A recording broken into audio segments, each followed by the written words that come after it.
Government কোনোদিন একজনের বাড়িতে ঢুকে তার বাড়িতে শোয়ার ঘরের খাটটা ঠিক জায়গায় আছে কিনা, কিচেনের সিলিন্ডারটা ঠিক জায়গায় আছে কিনা, এটা ইনশিওর করতে পারে না। একটা দুর্ভাগ্যজনক ঘটনা ঘটে যাওয়ার পর সরকার কি করে, যেমন আরজিকর ঘটনা নিয়ে অনেক তথ্য বিশেষ করে সমাজ মাধ্যমে অনেকে ছড়িয়েছে।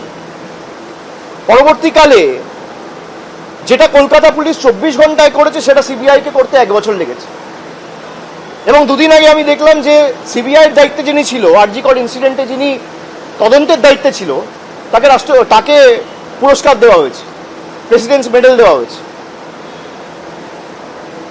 তো এরা যে এইসব বিষয়গুলো নিয়ে স্পর্শকাতর বিষয়গুলো নিয়ে রাজনীতি করে, বিজেপিকে আমি বলবো যে আরজিকরের পরে আমরা অপরাজিতা বিল এনেছিলাম, যেখানে পারিপার্শ্বিক কোনো প্রমাণ যদি কোনো অভিযুক্তর বিরুদ্ধে থাকে, ট্রায়াল কমপ্লিট করে 50 দিনে তার ক্যাপিটাল পানিশমেন্ট হবে। সেই বিল আজকেও প্রেসিডেন্ট আটকে রেখেছে। কেন পাস করছে না? কেন সেই বিলে অ্যাসেন্ট দিচ্ছে না? কেন? আমরা তো ক্যাবিনেট থেকে পাস করিয়ে রাজ্যপালের কাছে বিল পাঠিয়ে দিয়েছি আজ থেকে প্রায় 1.5 বছর আগে। সেই বিল যদি পাস হয়, সব থেকে বিপদ হবে বিজেপি, সব থেকে বেশি বিপদ হবে বিজেপি। সব ধর্ষকগুলো বিজেপিতে। বিলকিস বানুর ধর্ষকদের যখন যারা বেলে ছাড়া পেয়ে বাইরে বেরোলো, এদেরকে মালা পরিয়ে বিজেপির গুজরাটের নেতারা বরণ করেছিল। এই দৃশ্য কি ভারতবর্ষের মানুষ ভুলে গেছে? যারা বিভাজনের রাজনীতি করে, গীতা পাঠ করতে গিয়ে এখানে ব্রিগেড প্যারেড গ্রাউন্ডে একজন পেটের দায়ে চিকেন প্যাটিস বিক্রি করছে বলে তাকে উদম মারা হয়েছিল, পুলিশ ব্যবস্থা নিয়েছিল এবং সেখানে অভিযুক্তরা বেল পাওয়ার পরে তাদেরকে সম্বর্ধনা দিয়ে উত্তরীয় পরিয়ে বিজেপির মঞ্চ থেকে বরণ করা হয়েছিল। সেই বিজেপির কাছে আমরা সমাজের সম্প্রীতি, উন্নয়ন, ডেভেলপমেন্টের গল্প শুনবো? আমার फ्लाइट मिस हो जाए। किस चीज का बजट के लिए जा रहे हैं? पहले बजट पेश करे, उसके बाद I will be speaking on the general budget. कुछ भी अगर मुझे बोलना होगा I will be speaking on the floor of the house. एक एक জন যদি 3টে করে প্রশ্ন করে, অমিত শাহ বাংলার ইতিহাস জানে না। কিছুটা দিন তো জেলে কাটিয়েছেন, সেখানে যদি সময় করে বাংলার ইতিহাসটা পড়তেন, সিপিএম আমলে কিভাবে মানুষ অত্যাচারিত হয়েছে অমিত শাহর ধারণা নেই। অমিত শাহ বানতলা, ধানতলা, ছোট আঙারিয়া, চমকাইতলা, সিঙ্গুর, তাপসী মালিক এগুলো জানে না। অমিত শাহকে আগে বাংলার ইতিহাস পড়ে আসতে বলুন।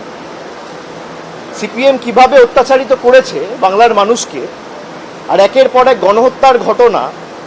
আর যারা করেছে, আমি পশ্চিম মেদিনীপুরে সভা করতে গিয়ে বলে এসেছি নাম ধরে ধরে, সুশান্ত ঘোষের যত সাগরে, বেড়াচাপড়ার গণহত্যা, গড়বেতার গণহত্যা, কঙ্কালকাণ্ড সব এখন BJP.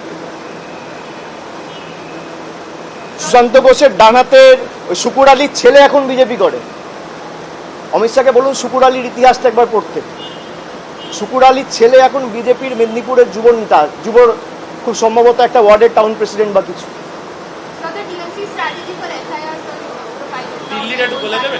There is no strategy. We have tried to stand beside the people and extend every possible help that we have at our disposal. At the same time, we have been extremely vocal about SIR in the parliament. We are also taking it up legally. Trinamool Congress is the only party which has taken it up in the Supreme Court and filed a petition.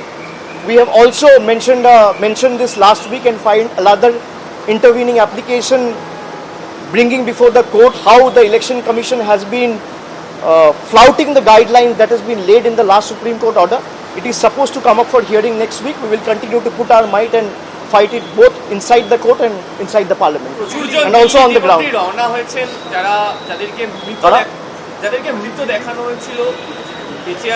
সবার অধিকার আছে। কি হবে কর্মসূচিটা?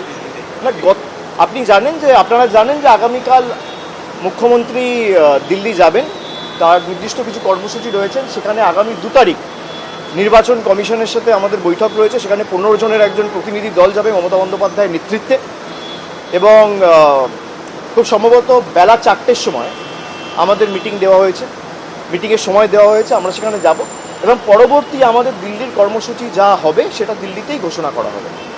ABP আনন্দ, এগিয়ে থাকে, এগিয়ে রাখে।